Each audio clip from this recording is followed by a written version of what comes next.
കേന്ദ്ര സർക്കാരിന്റെ പുതിയ തൊഴിൽ കോഡുകൾക്കെതിരെ രാജ്യത്തെ പ്രതിപക്ഷ തൊഴിലാളി സംഘടനകൾ ആഹ്വാനം ചെയ്ത 24 മണിക്കൂർ പൊതുപണിമുടക്ക് ഇന്ന് അർദ്ധരാത്രി ആരംഭിക്കും.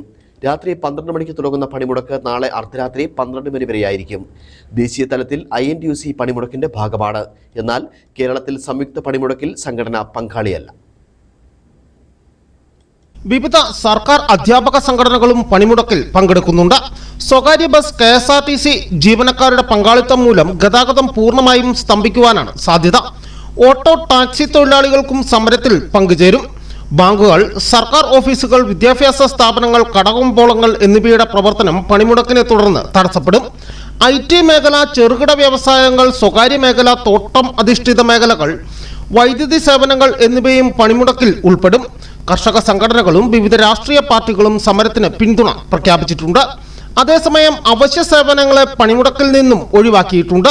പാൽ വിതരണം, പത്രങ്ങൾ, ആശുപത്രികൾ, മെഡിക്കൽ സ്റ്റോറുകൾ, ഫയർ ആൻഡ് റെസ്ക്യൂ സർവീസുകൾ, ആംബുലൻസുകൾ തുടങ്ങിയ അവശ്യ സേവനങ്ങളും പണിമുടക്കിനെ ബാധിക്കില്ല.